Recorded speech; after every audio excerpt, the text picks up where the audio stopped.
Good afternoon, everyone.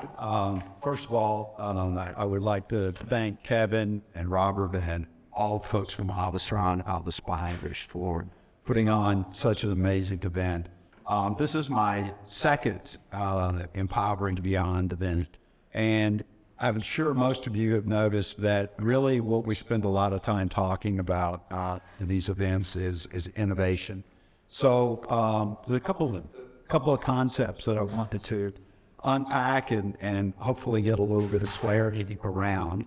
And that is, first of all, innovation. And innovation in its purest form is really nothing except change.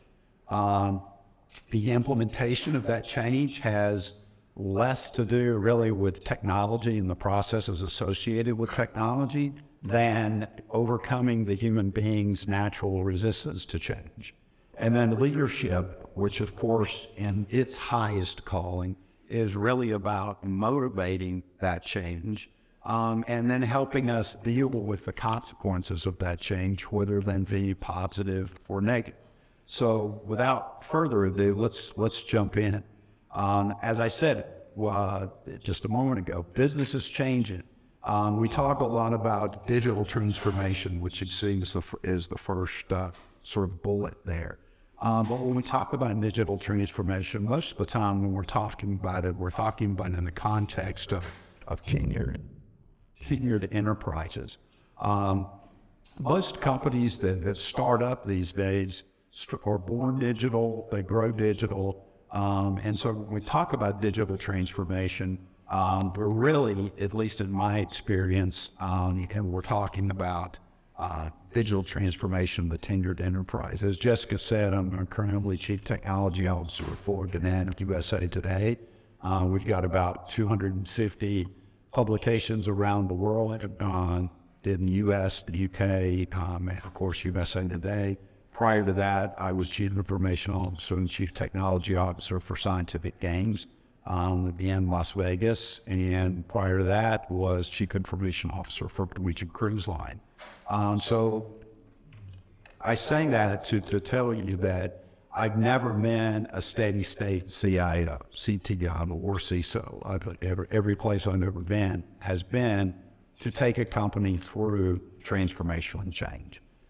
So this is really about how you take the journey for tenured enterprise through transformational change. And as you see on the slide here, we talked a little bit about digital transformation, which in its simplest terms is reimagining your existing business in terms of all of the new digital tools, digital processes, and digital technologies that many tenured businesses are just getting into or slower to stepping into.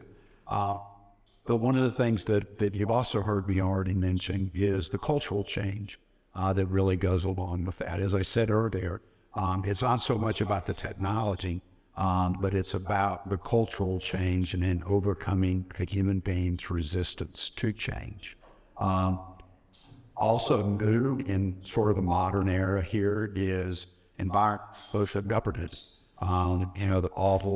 Most of the private equity companies, the biggest, Apollo here in the States, Eurazeo, based out of Paris, they have entirely new funds now that are set up entirely around environmental and social governance. So that's security and compliance. I also happen to be a C on the SSP. I've served as CISO for a lot of organizations, and I can tell you that as all of you, I'm sure, are aware, the cybersecurity and all of the issues surrounding that topic and how to protect your company and its most critical assets against an ever-changing threat landscape is incredibly important.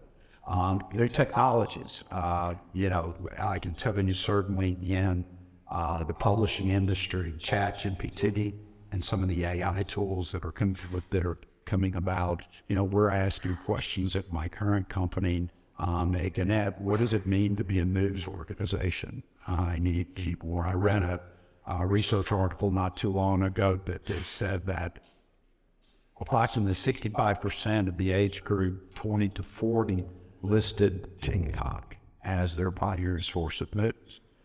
So you've got to think about what does it mean to be a news organization in the modern era. So, those are some of the things that we're wrestling with. Of course, then there's process re-engineering, and you've got to have a really strong data organization to cheat through all of that data.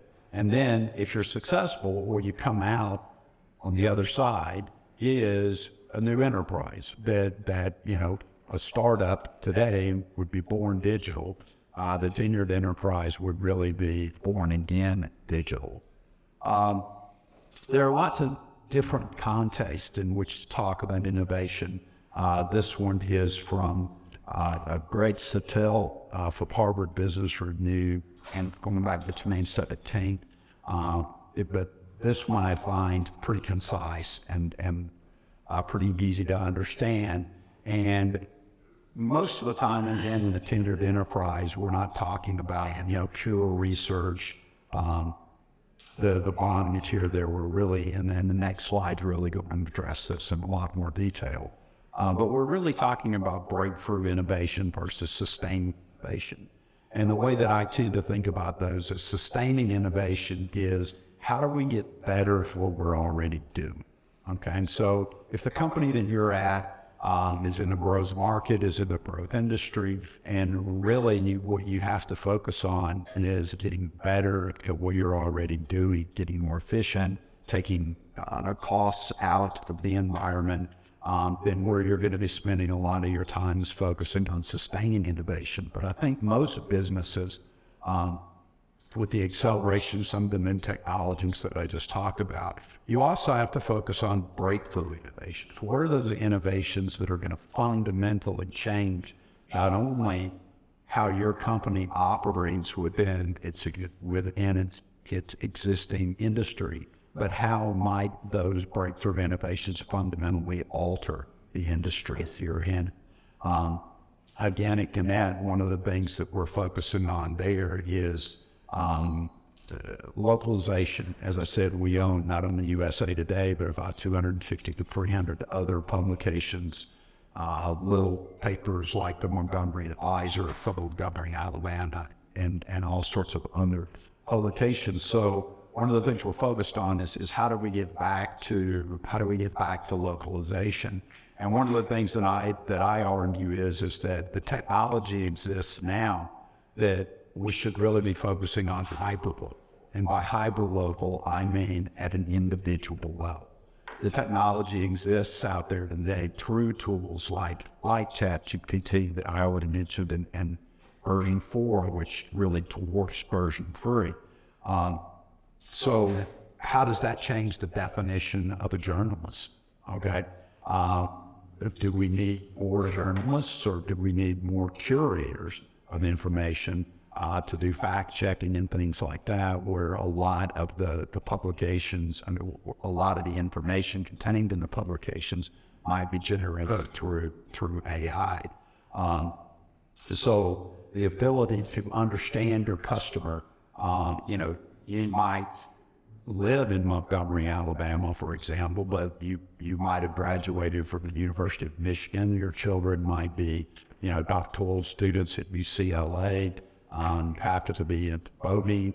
So the ability to create a publication that is not only localized to a region, but hyper-localized so that it is a publication specifically directed to you. That is an example that we're currently exploring at Gannett. This is the slide I was talking about. This is sort of Vincent's version of the framework. There's tons of them out there, but in my experience, as I said, I worked for a lot of large companies and have been in the midst of transformation for every single one of those companies. So what you really have to do is look at 3 different things: fix, manage, and lead. And they all have to generally occur simultaneously. When you walk into a company that really needs transformation, there's really 3 categories of things that have to happen. One is, what are the things that just need basic fixing? Okay, processes that aren't working the way they're supposed to work, inefficiencies, as I talked about earlier. How do you maintain your legacy systems, which are more often than not responsible for a large portion of your revenue? So you've got that fixed sector that you really have to focus on. And you see there from the legend, most of the benefit on the vertical axis there, you see business value. As that increases in the fixed sector, most of that is coming from income cost savings. As you move into managed, which is where we get into what I was talking about earlier, sustaining innovation, getting better at what you already do. And then you start to get a little more of your enterprise value, not just from cost savings, but from external sources, mostly in the form of increased revenue. And each one of these stages supports the other. So you've got, savings that come fixed that you can reinvest into manage. But then where it gets really exciting and really fun is when you get into that breakthrough innovation. And I've talked about some of the things that we were doing at Gannett, at Norwegian Cruise Line when I was there. What was happening in technology in the cruise industry at the time is that cruise ships were becoming digital. Right around the time I joined Region in 2008,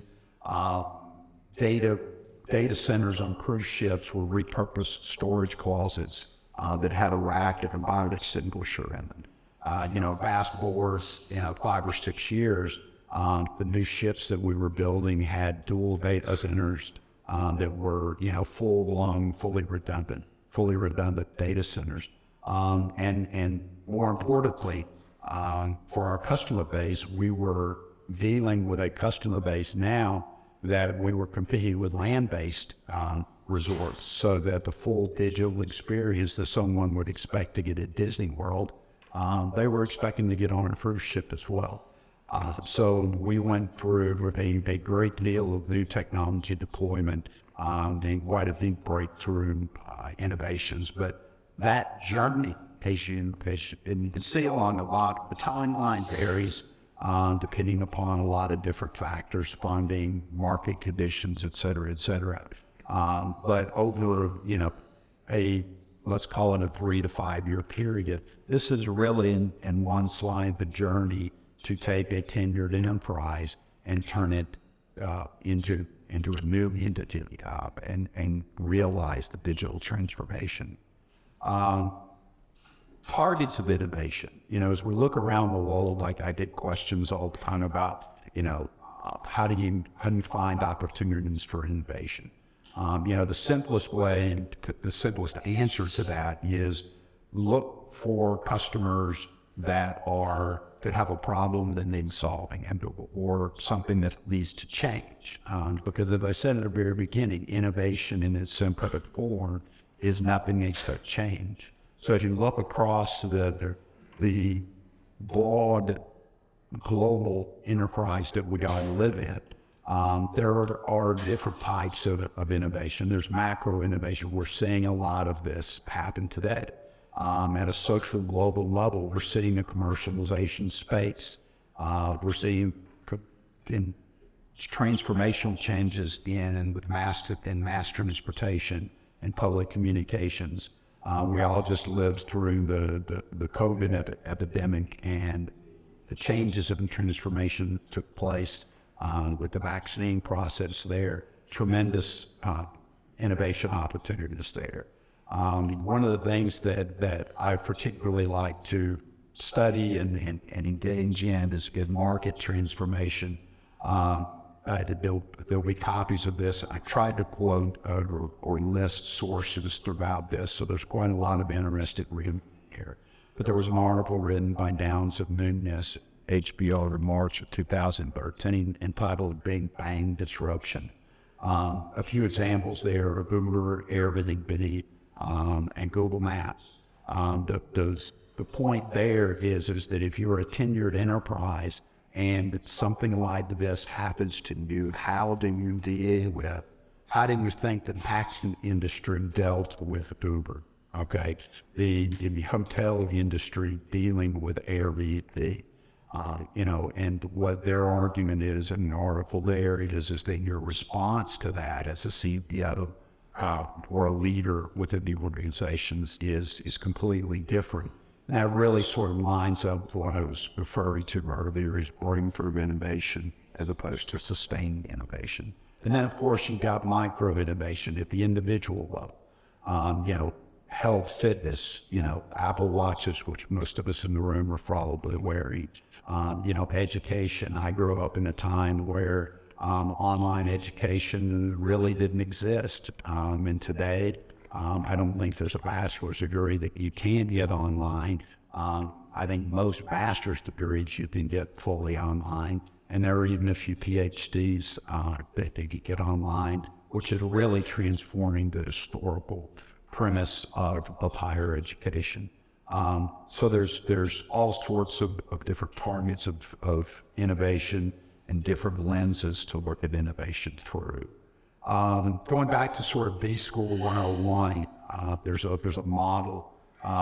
Most companies seek to innovate to find sustainable competitive advantage. Okay, and the model there is that most follow is called RIO. V stands for value. Is it valuable to your customer? Where I was talking about a moment ago, looking for those customers, whether they be internal customers, your business partners, and the other functions within your organization, internal customers or external customers. It has to be valuable to your customer. Is it rare? If it's not rare, then it's certainly not going to be a sustainable innovation, and it's not going to be a sustainable competitive advantage. So you would have to ask the question: is this an innovation worth investing in? Because every innovation isn't necessarily worth investing in. Imitation, is it difficult to imitate? Again, sort of same question. What I want to focus on here is what I said in the very beginning, is that change, which as I've said, is really innovation being defined as change.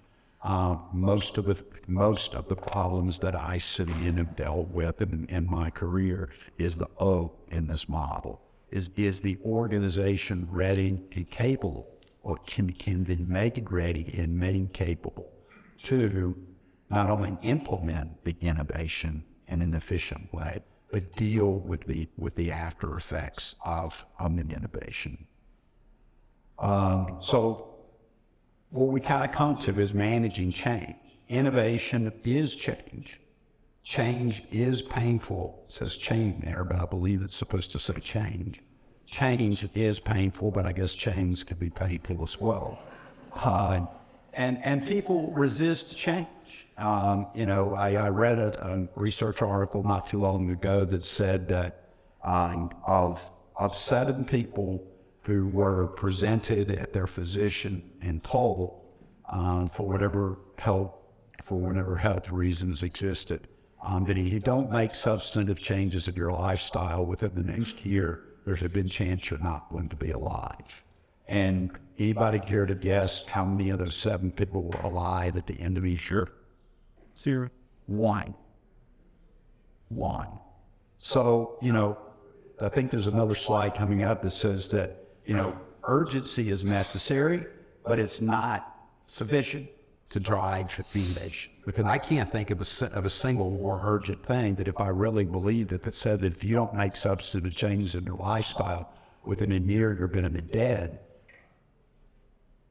That seems to be a pretty high sense of urgency to me. But really, again, it's about proper organization design and proper organization change management. I think what we're going to talk about next is organizational design. Yes. So again, I've quoted here lots of different books and publications to read. One of the ones I found most insightful here was written in my it's a book called Accelerate Harvard Business Press in 2014. He talks about what he calls the network in the hierarchy. It's really a dual operating system, okay? So how do you organize your company so that the data that, particularly if you're a public company, because if you're a public company, what does the street care about? The street cares about consistency, okay? Quarter after quarter, you're meeting the analyst's expectations, you're meeting what you said you were going to do, okay? So that's really about managing, okay? And that's what he refers to as the hierarchy, okay? But in order to do these types of innovations, to investigate these types of innovations, particularly the breakthrough innovations, you really need another part of your organization that can focus on those types of things. And different people fit better into, some people are built for the network, some people are built for the hierarchy. But I think, at least in my experiences of my studies, most companies that have successfully transformed and have successfully gone through the digital transformation journey have implemented some sort of dual operating system, because there's, you can come up with 1,000 different innovations, okay? But you gotta have some sort of fast fail process where you can try out something. 990 of those 1,000 aren't going to be even worth trying. 10 of them are going to be worth investigating. And if you're lucky, 2 of them have some meat on the bone, so to speak.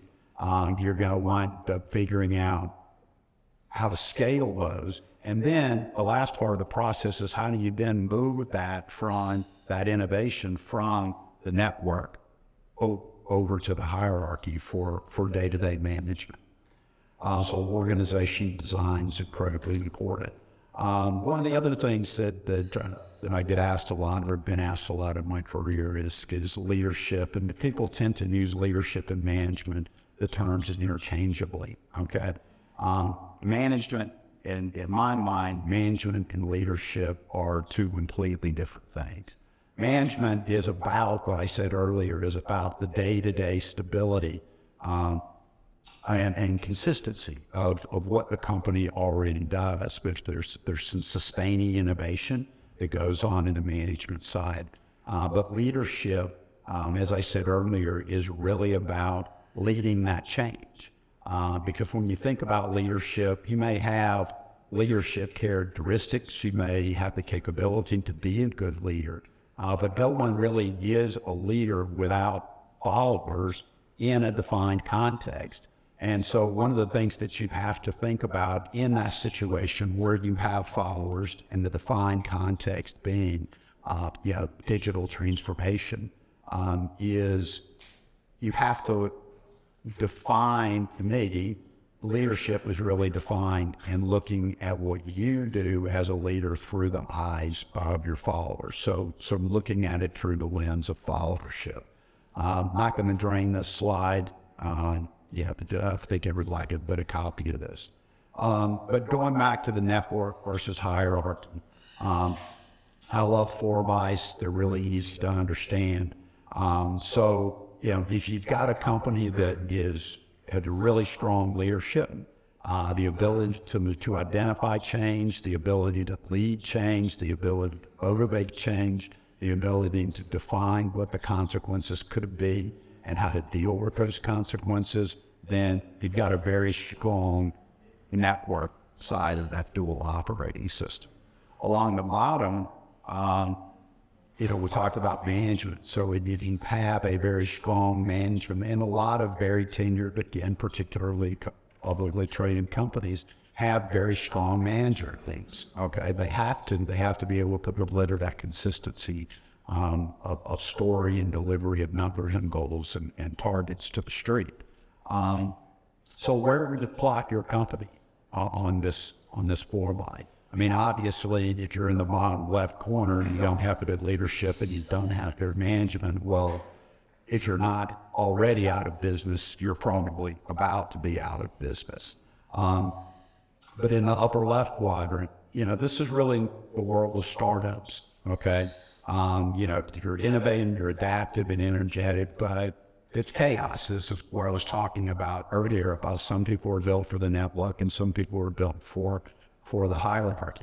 So again, in that upper left quadrant, you're innovative and active and energetic, but very chaotic. In the bottom right quadrant, you're well run, okay, but change is a difficult thing to get through. You're bureaucratic. There's lots of red tape. There's lots of processes that you have to go through, and it's difficult, if in some cases not impossible, to implement change quickly. So that's why I was sort of closing out here with this concept of a dual operating system.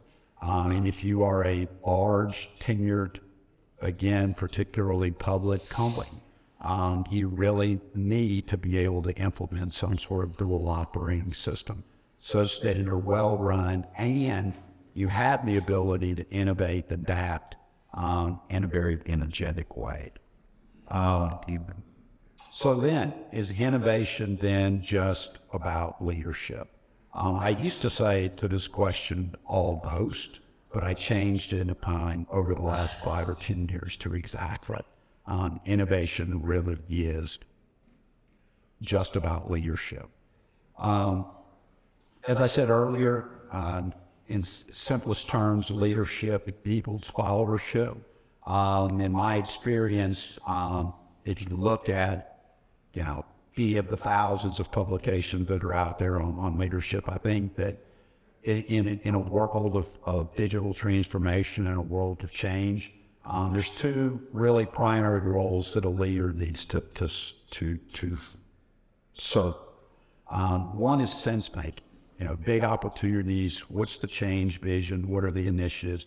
Nobody wants to come into a job every day and not have an understanding of how what it is that I'm doing. How does what I'm doing for 8 hours a day or 10 hours a day fit into this overall vision? So the primary role, one of the primary roles of a leader in this context is what I call sense making. How do you make sense of what you're trying to do, this digital transformation journey, to every single individual in the company? It's critically important that you do that. The other thing that you have to do is provide a carry cover. As we've already talked about, human beings resist change. It's uncomfortable. By asking someone to go on this journey with you, you are asking them by definition to get outside of their comfort zone. What happens when we get outside of our comfort zone? We usually make mistakes, okay? So you have to provide the air cover. As a leader, you have to make sure that everybody understands that, barring, malfeasance or fraud or, illegal activities or anything like that mistakes are going to be made. And the thing to do is not brush them under the rug. What we have to do is learn from those mistakes. And so you really, as a leader, you have to provide that air cover. So, what motivates an individual to change, to follow the leader? As I said a moment ago when I gave the medical example, urgency is necessary, but it's insufficient. You really need that sort of dual operated systems. And as I said, some individuals are built for the hierarchy, some are built for the network. And I know one of your functions as a leader in that context is to identify which of those people, which individual, within your company, which of those that are best built for the network and which of those are best built for the hierarchy. If you pay no attention to any other slide in this deck, this one I have found to be most useful. When I'm talking about looking at leadership through the eyes of the followers. Successful leaders of successful change know who, when, and how to apply these different motivation sources. So there's 5 primary motivative sources of motivation that a leader can use to motivate a change within an organization. Legitimate, of course, position, title, rank, do what I asked you to do because I'm the CEO of the company, or do what I asked you to do because I'm the general, okay? And what's interesting is on the right side of this chart is the response that you then get from your followers in that particular context. So legitimate, what's the response you get? Okay, I'll comply. I'll do what you ask me to do. Reward, another obvious one. Do what I ask you to do what I need you to do, and I have the ability to reward you. Performance bonuses, salary increases, promotions, et cetera, et cetera. Another, obvious motivator to participate in the digital transformation journey or the change, and the response that you get there, compliance. Okay, I'll be happy to do it. Well, I'm not happy to do it, but I'll do it. The flip side of that coin, which I think used to be used a lot more in the world than it is today, thankfully, is coercive. Do what I tell you to do, or I will somehow punish you. Okay. So again, I don't think that's used nearly as much, but I certainly do still see examples of it. But the thing to note there is what the response that you get there is resistance. Okay. People will do what you've asked them to do because you're forcing them to do what you've asked them to do. Okay. So I'm going to do what you asked them to do, but I'm certainly not going to be happy about it. And if I happen to be of such an ilk, I might actually look for ways to throw reaches into the works or derail this particular activity or derail that particular activity. So coercion is always going to elicit a response of resistance. The last two are the most powerful. Okay. Referment. Followers somehow identify with the leader. Not only are you going to get compliance, but you're going to get enthusiastic and engaged compliance. Now, as with everything, there's always at least two sides to every coin. So if anybody doubts the power of, let's take, for example, referent leadership. Does anybody in the room recognize the name Jenna Jones? It was called November 18th, 1978, because one leader told 900 plus people to do so, about 300 of which were age 17 and under, and some of them were actually injured, so were poisoned by their own parents. 900 people committed suicide because one person told them to do so. That individual was using this as their motivation for it, roughly. The follower somehow identifies with the leader. And then the last one is expert. This comes into play a lot in technology, certainly in my role as a CIO. I tell people that I didn't come out of B school and somehow wind up in technology at various points in my career. I was been an Oracle certified MBA, a Java certified developer, and I just said I'm CISSP. So while I'm no longer the guy at the keyboard, I certainly have the ability to understand, talk to these various audiences and understand the challenges that they face and help them come up with ways to solve their specific individual problems or emerged problem. So this is really, really important as a leader. You have to figure out how to motivate the followers, the people that you're asking to go on this journey with you, and what sort of response you're going to get. So, in summary, this is, sort of the innovation life cycle. Successful innovation, I argue, the triple equal sign there is defined as, our red light's blinking. I think I'm about out of time, so I'll go quickly here. Successful innovation is defined as successful change, is defined as successful leadership. And when we think about the innovation life cycle, in the world today, one of the things that, what are some of the imminent transformations that are out there? Quantum computing, just the man-machine era, AI and machine learning. What's going on in medicine, nanotechnology, autonomous vehicles, the Internet of Things. There are so many things that are going on out there in the field right now. And I think, one of the roles of government, if you want to talk about leadership, is to, we all are, whether we're resistant, whether we're compliant, or whether we're engaged, we're all following our various governments. And, how are we followed? And what is the role of the government in managing some of those